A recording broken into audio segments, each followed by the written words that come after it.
ಹೇಳಿ, ಯಾರ್ಯಾರು ಯಾವ್ಯಾವ ಜವಾಬ್ದಾರಿ ತಗೋತೀರಾ ಅಂತ. ನಾನು ವಿದ್ಯೆ ನೋಡ್ಕೊತೀನಿ. ಏನು ಹಾಗಂದ್ರೆ? ಅವಳು ಮಾಡಿರೋ ಸ್ವೀಟ್ನೆಲ್ಲ ಕದ್ ತಿಂತಾ ಇರ್ತಾಳೆ. ಕದ್ದಿದೇವ್ರಾಗ ನಾನು ನೋಡ್ಕೊತೀನಿ. ಸಾಕು, ಸುಮ್ಮನೆ ಇರೆ.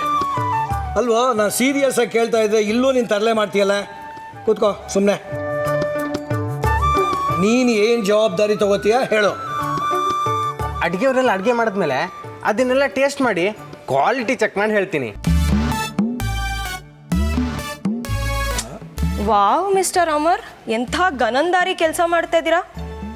ಹಲೋ, ಅದನ್ನೆಲ್ಲ ನೋಡೋಕ್ಕೆ ನಾವು ಹೆಂಗಸ್ರಿದ್ದೀವಿ, ತಾವು ಬೇರೆ ಏನಾದ್ರು ಕೆಲಸ ನೋಡ್ಕೊಳ್ಳಿ. ಬೇರೆ ಕೆಲಸನ? ಏನದು? ನಿನ್ನ ಕೆಲಸ ಶುರುವಾಗೋದು ಯಾವಾಗ ಗೊತ್ತಾ? ನಾವು ಗೆಸ್ಟ್ಗಳೆಲ್ಲ ಊಟ ಮಾಡಿದ ತಕ್ಷಣ. ಎಲ್ಲಡಿಕೆ ಕೊಡೋದಾ? ಸೂಪರ್.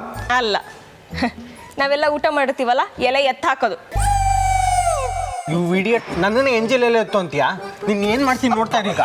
ಓ ಸಾಕು, ಸುಮ್ಮನೆ ಇರೋ.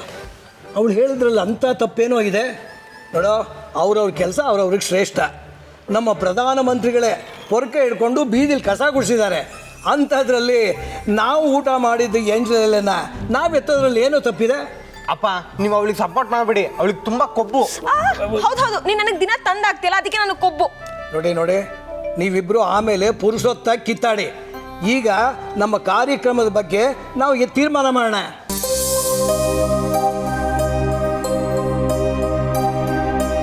ಈ ಕಾರ್ಯಕ್ರಮ ಮನೆ ಮಟ್ಟಿಗೆ ಮಾಡೋದು ಅಂತ ತೀರ್ಮಾನ ಆಗಿದೆ. ಇದರಲ್ಲಿ ಇನ್ಯಾವ ಬದಲಾವಣೆನೂ ಇಲ್ಲ ತಾನೇ? ಇಲ್ಲ, ಯಾವುದೇ ರೀತಿ ಬದಲಾವಣೆನೂ ಇಲ್ಲ. ಇವ್ರ ದೊಡ್ಡಮ್ಮ ನಾರ್ತ್ ಇಂಡಿಯಾ ಟೂರ್ಗೆ ಹೋಗಿದ್ದಾರೆ. ಅವ್ರು ಬಂದರೂ ಬರಬಹುದು. ಹಾಗೆ ಶಾಂತನ್ ಕಡೆ ರಿಲೇಟಿವ್ಸ್ನ ಯಾರನ್ನಾದ್ರೂ ಕರಿಬೇಕಾಗತ್ತೆ. ಅಮ್ಮ ಜೊತೆಗೆ ತಂಗಿ ಬರ್ಬೋದು ಅನ್ಸುತ್ತೆ ಅಷ್ಟೇ. ವಿವೇಕ್, ನೀನೇನು ಮಾತಾಡ್ತಾನೆ ಇಲ್ವಲ್ಲಪ್ಪ? ಎಲ್ಲ ತೀರ್ಮಾನ ಆಗಿದೆಯಲ್ಲ, ನಾನು ಮಾತಾಡೋಕ್ಕೇನಿದೆ? ಹಾಗಂದ್ರೆ ಹೇಗಣ್ಣ? ಅನ್ನಪ್ರಾಶನ ನಡೀತಾ ಇರೋದು ನಿನ್ನ ಮಗಳಿಗೆ ತಾನೇ. ನೀನೇ ಮುಂದೆ ನಿಂತು ಎಲ್ಲ ಓಡಾಡ್ಬೇಕಲ್ವಾ? ಓಡಾಡೋಣ, ಅದಕ್ಕಿನ್ನೂ ಟೈಮ್ ಇದೆ. ಪೂಜೆಗೆ ಯಾರನ್ನ ಕರೆಸ್ತಾ ಇದೆಯಪ್ಪ? ನಾನು ಅವಧಾನಿಗಳ ಹತ್ರ ಹೋಗ್ತಾ ಇದ್ದೀನಿ. ಸ್ವಲ್ಪ ಕೆಲಸ ಇದೆ, ಅವ್ರನ್ನೇ ಬರಕ್ಕೆ ಹೇಳ್ತೀನಿ.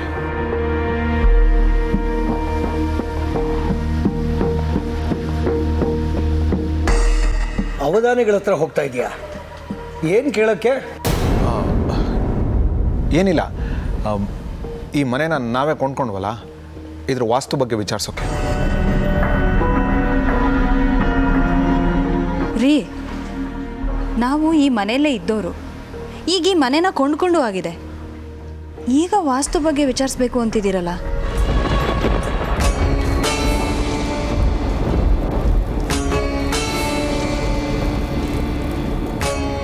ಏನಿದು ಭಗವತಿ, ಹೀಗಾಗ್ತಿದೆಯಲ್ಲ? ನನ್ನ ಗಣನೆ ತಪ್ಪಾಗ್ತಿದ್ಯಾ?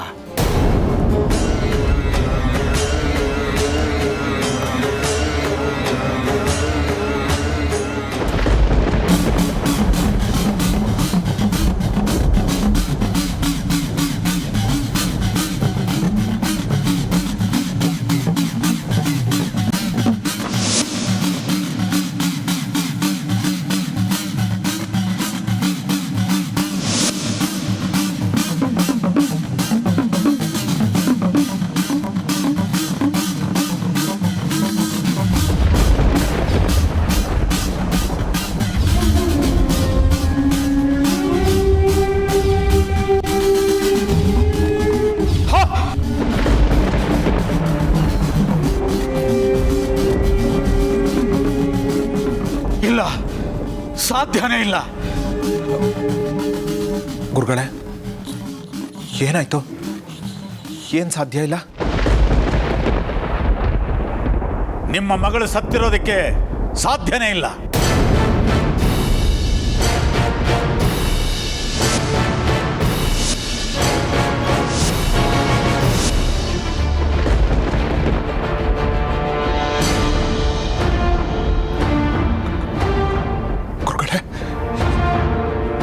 ಏನು ಹೇಳ್ತಾ ಇದ್ದೀರಾ ನೀವು? ನನ್ನ ಮಗಳು ಸತ್ತಿಲ್ವಾ? ಇಲ್ಲ, ಅವಳ ಜನ್ಮ ನಕ್ಷತ್ರ ಹುಟ್ಟಿದ ಗಳಿಗೆ ಪ್ರಕಾರ ಅವಳು ಪೂರ್ಣಾಯುಷಿ. ಅವಳು ಸಾಯಕ್ಕೆ ಸಾಧ್ಯನೇ ಇಲ್ಲ. ಇಲ್ಲ ಗುರುಗಳೇ, ಅವಳು ಬದುಕಿರೋಕೆ ಹೇಗೆ ಸಾಧ್ಯ? ಇದೇ ಕೈಗಳಿಂದ ಅವಳು ಸಂಸ್ಕಾರ ಮಾಡಿದ್ದೀನಿ. ಅದು ನನಗೆ ಗೊತ್ತಿಲ್ಲ. ನನ್ನ ಲೆಕ್ಕಾಚಾರದ ಪ್ರಕಾರ ಅವಳು ಜೀವಂತವಾಗಿದ್ದಾಳೆ. ಸಾಧ್ಯನೇ ಇಲ್ಲ ಗುರುಗಳೇ. ಎಲ್ಲೋ ನಿಮ್ಮ ಲೆಕ್ಕಾಚಾರನೇ ತಪ್ಪಾಗಿದೆ ಅನ್ಸತ್ತೆ. ನಾನು ಮನುಷ್ಯ. ಒಂದು ವೇಳೆ ನನ್ನ ಲೆಕ್ಕಾಚಾರ ತಪ್ಪಾಗಬಹುದು, ಆದರೆ ಭಗವತಿ ಲೆಕ್ಕಾಚಾರ ತಪ್ಪಾಗೋಕ್ಕೆ ಸಾಧ್ಯನೇ ಇಲ್ಲ. ನಿಮ್ಮ ಮಗಳು ಸತ್ತಿಲ್ಲ.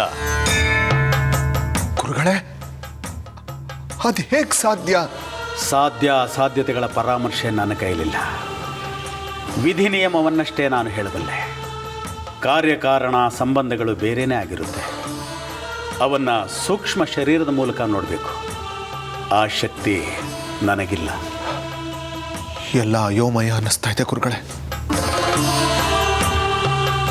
ನನ್ನ ಮಗಳು ಬದುಕಿದಾಳೆ ಅಂದರೆ ಈ ಪ್ರಪಂಚದಲ್ಲಿರೋ ಸುಖ, ಸಂತೋಷ, ಭೋಗ, ಭಾಗ್ಯ ಇದ್ಯಾವುದೂ ನನಗೆ ಬೇಡ.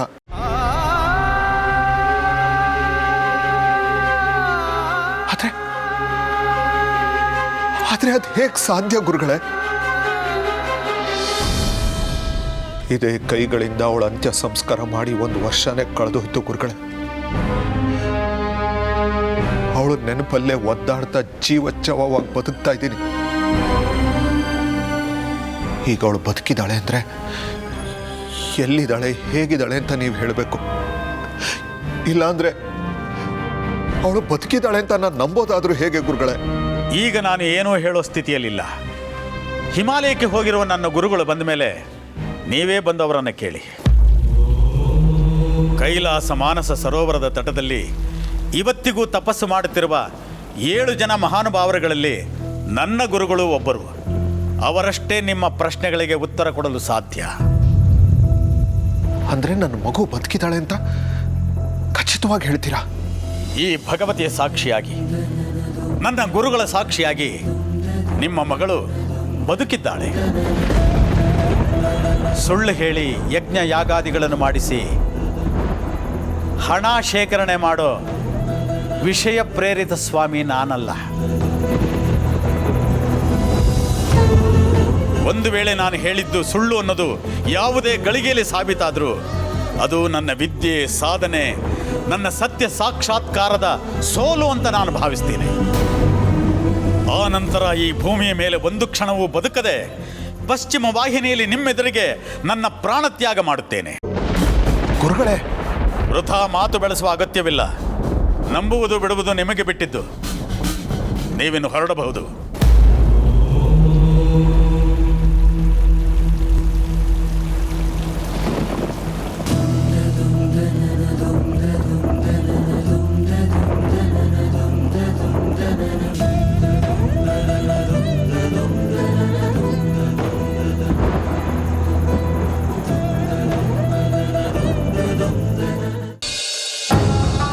ಗೊತ್ತಲ್ಲ, ಮಗುನ ನಾನು ಎತ್ಕೊಂಡೋದೆ ಅಂತ ಯಾರ ಹತ್ರನೂ ಹೇಳಬೇಡ.